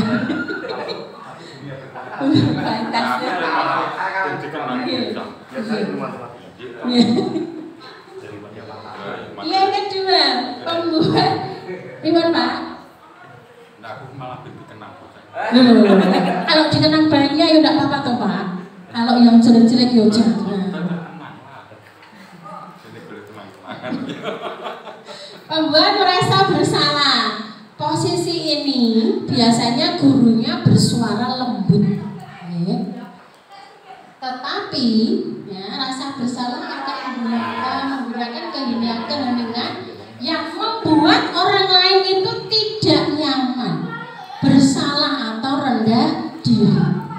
Sehingga posisi murid itu memiliki penilaian diri yang buruk, merasa tidak berharga. Dia merasa tidak berharga, merasa telah mengecewakan orang lain. Nah, pembuat merasa bersalah ini nada suaranya memelas, halus, sedih, bahasa tubuhnya merapat pada anak dan lesu. Hasilnya murid akan merasa bersalah dan menjadi orang yang gagal.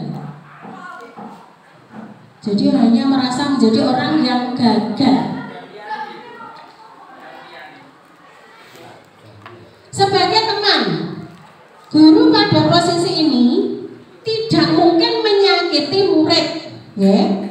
Hal negatifnya, murid akan kecewa.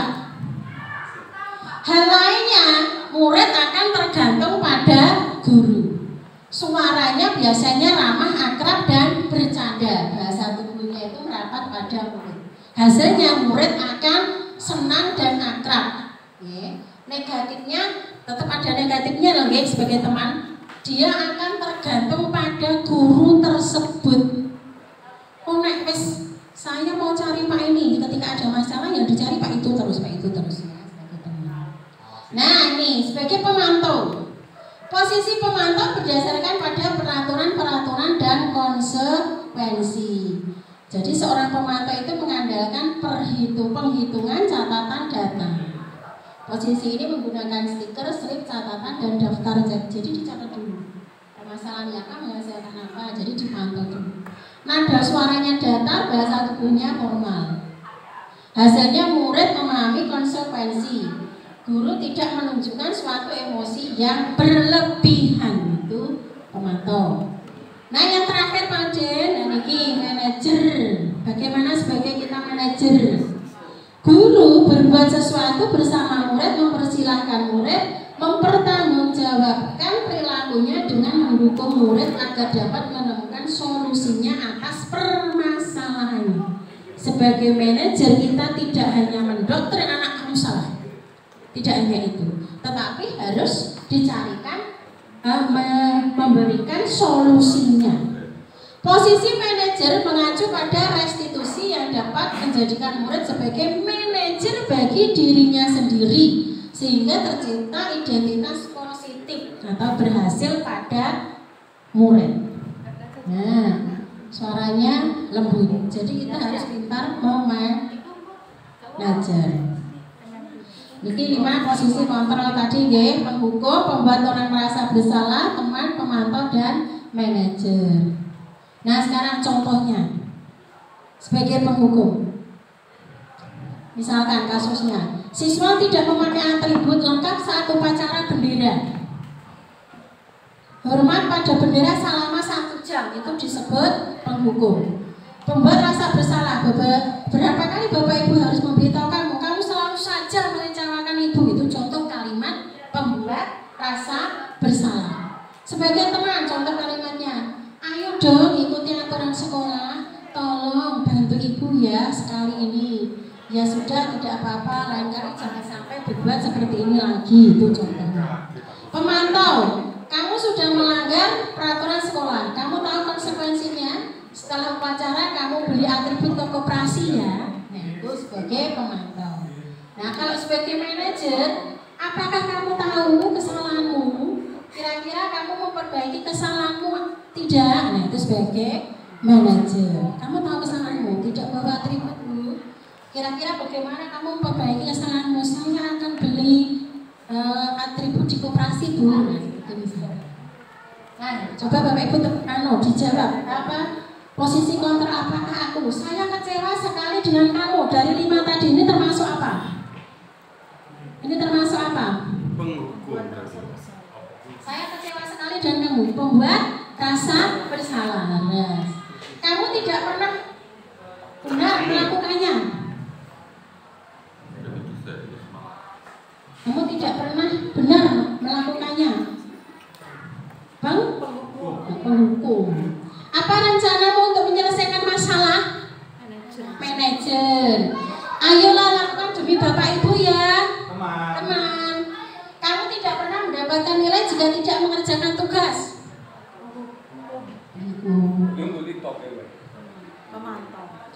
Pemantau nggih Bu nggih. Nah, ini pemantau nggih. Kamu tidak pernah mendapat nilai jika tidak mengerjakan tugas. Bagaimana posisi kontrol Anda selama menjalankan disiplin positif ketika di rumah dan di sekolah? Sama nggih, di rumah kita juga sebagai manajer, di sekolah juga sebagai manajer. Nah, yang terakhir Bapak Ibu, yang keenam, segitiga restitusi dalam penyelesaian masalah. Di sini guru yang berperan sebagai manajer ya, menggunakan segitiga restitusi dalam menyelesaikan masalah melalui 3 tahapan: menstabilkan identitas, validasi tindakan yang salah, dan menanyakan keyakinan. Tujuannya adalah menghasilkan murid yang mandiri dan bertanggung jawab. Nah, ini langkah-langkahnya ada 3. Ini dari segitiga restitusinya. Yang pertama, menstabilkan identitas. Jadi setiap orang itu pasti pernah melakukan kesalahan. Kamu bukan satu-satunya yang pernah melakukan kesalahan itu, menstabilkan gitu. Contohnya, misalkan ada anak mencontek terus nesu-nesu, nesu-nesu, gebrak meja terus ditanya, "Lah apa kowe nesu?" "Lah kan lo bos senengane nyontek pekerjaanku." Nah, distabilkan. Enggak apa-apa, setiap orang pernah melakukan sebuah kesalahan. Besok lagi jangan sampai melakukan sebuah kekerasan, itu contohnya. Validasi tindakan yang salah. Menggebrak meja tadi salah apa benar? Salah. Menanyakan keyakinan. Nek menggebrak meja itu mau termasuk keyakinan apa yang tidak dilaksanakan? Tidak menghormati teman. Nah, seperti itu. Nah, ini contoh sisi satu, menstabilkan identitas. Kata-katanya berbuat salah itu tidak apa-apa. Tidak ada manusia yang sempurna. Saya juga pernah melakukan kesalahan. Nah, itu namanya menstabilkan identitas. Oke. Yang kedua, validasi tindakan yang salah. Padahal kamu bisa melakukan yang lebih buruk. Contohnya selain gebrak meja iso mbok pukul. Nah, itu tidak boleh. Kamu pasti punya alasan melakukan hal itu. Kamu patut bangga pada dirimu sendiri karena kamu telah melindungi sesuatu yang penting. Yang ketiga, menanyakan keyakinan. Apa yang kita percaya sebagai kelas atau keluarga, nilai-nilai umum apa yang kita sepakati. Jadi ketika dia membuat kesalahan, nilai keyakinan apa yang dia langgar, termasuk menggebrak meja. Sebenarnya ada kasus ini, Mario dan Adi merupakan murid kelas 8 di SMP Tunas. Pada saat jam istirahat, dia melempar-lempar makanan.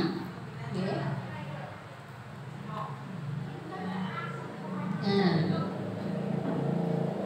penutup ya. Dalam penerapan program disiplin positif, hendaknya guru memiliki standar kepribadian profesional dan sosial yang baik, di mana guru mampu merefleksi dirinya dalam posisi kontrol saat ini. Bagaimana perjalanan dirinya sebagai among atau manajer yang menuntun murid-muridnya menjadi insan yang mandiri, merdeka, dan bertanggung jawab. Demikian Bapak Ibu, misalkan ada, sebelum saya tutup, jika ada pertanyaan monggo, saya mohonkan refleksi kegiatan hari ini. 1 atau 2 untuk merefleksi dari 6 materi yang saya sampaikan.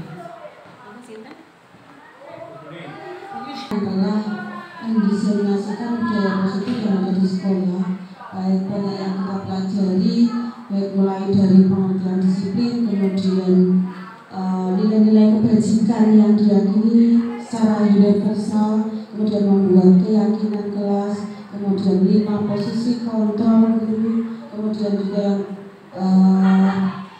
tadi ada restitusi.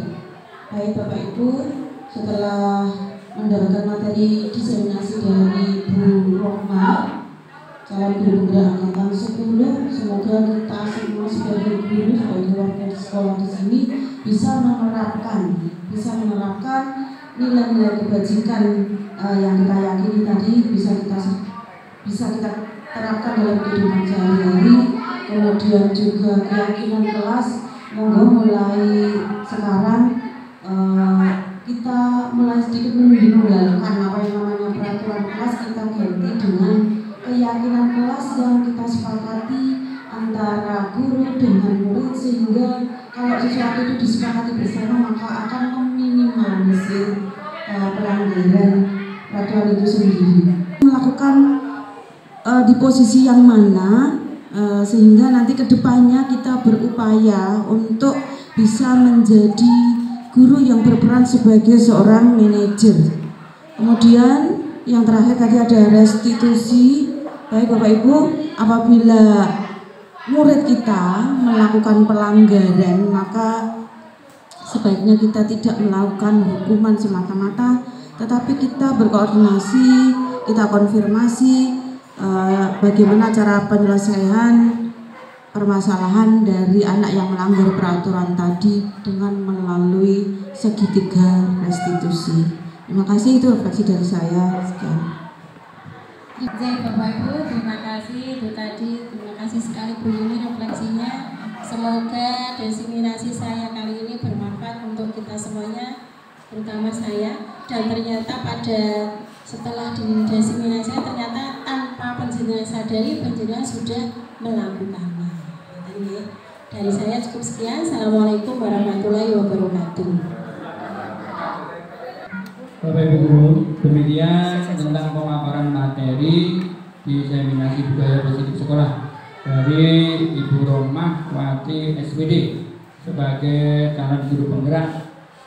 Semoga nanti dalam kegiatan beliau di rumah akan memperlancar dalam pendidikan guru penggerak angkatan 10 SMP Negeri 2 Tangen, Kabupaten Sragen tahun 2024. Sedangkan bagi kita mungkin akan bisa menambah wawasan kita dalam hal budaya positif sekolah. Nah, demikian untuk acara pada pagi siang hari ini, semoga bermanfaat bagi kita semua. Monggo kita tutup dengan bacaan hamdalah bersama. Alhamdulillahirabbil alamin. Dari saya sekian. Assalamualaikum warahmatullahi wabarakatuh. Assalamualaikum warahmatullahi wabarakatuh. Saya Agus Teguh Rifai SPD, Kepala SMP Negeri 2 Tangen. Setelah tadi dilaksanakan diseminasi tentang budaya positif yang disampaikan oleh Ibu Rohmawati SPD CGP Angkatan 10 Kabupaten Sragen, di situ sudah dijelaskan tentang pengertian budaya positif, kemudian praktek baik apa yang berhubungan dengan kegiatan budaya positif di sekolah, dengan harapan kepada semua warga sekolah, terutama Bapak Ibu Guru, dapat mempraktekkan budaya positif ini di sekolah, sehingga pada akhirnya sekolah kita akan menjadi sekolah yang berkarakter, unggul, dan berprestasi. Sekian, Assalamualaikum warahmatullahi wabarakatuh.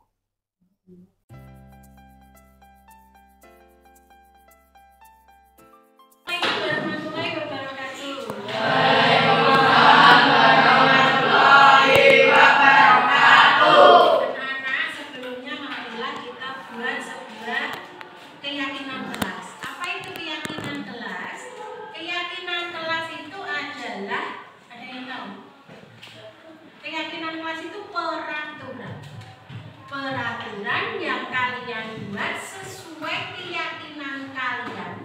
Kenapa harus yang membuat kalian? Karena kalau yang membuat kalian pasti ditaati oleh kalian sendiri. Silahkan mau dibuat apa keyakinan kelasnya, silahkan ditulis di kertas ini. Masing-masing anak menulis satu keyakinan menurut kalian sendiri. Ya, ditulis di kertas ini, nanti kita kumpulkan di sana, kemudian nanti kita seleksi mana yang akan kita gunakan. Paham ya?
Silakan dapat. Oke, yuk masuk. Tadi, ayo.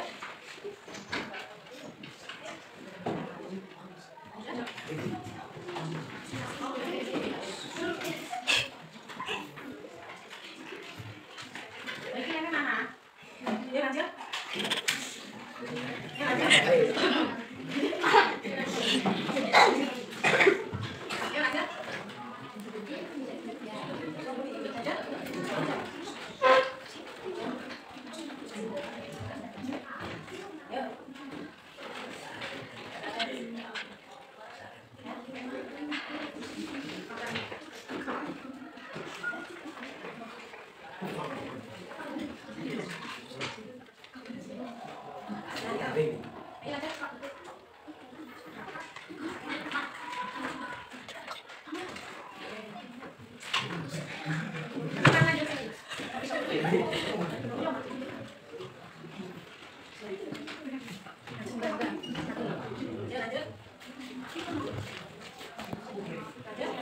Ya lanjut. Oke. Ini atau sini? Ya sini nggak apa-apa. Oke, ya. Ya. Ya lanjut. Baik.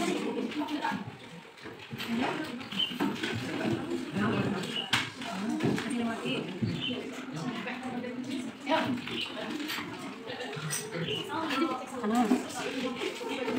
Nah. Kita pilih ya yang sesuai dengan kesepakatan kalian. Saling menghormati boleh tidak? Boleh. Berdoa sebelum pelajaran? Boleh. Ketemu anggota kelas? Boleh. Ketika ketemu temannya sudah menyapa, berarti harus tidak? Harus. Iya. Mosok kalau ketemu temannya jutaan ya. Terus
Dina Aryani dari kelas 7A. Nama saya Brilian Novisia Anggiani dari kelas 7A. Sendewiskar dari kelas 7A. Nama saya Rizky Febriansah dari kelas 7A. Nama saya Akmal Sofwan Ahmad dari 7A.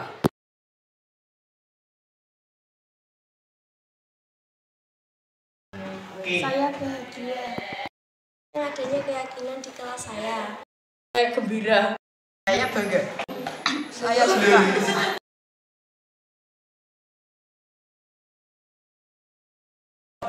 Agar kelas lebih tertib. Agar kelas lebih nyaman. Agar kelas lebih aman dan damai. Agar saling menghargai. Agar kelas saya lebih kerasan.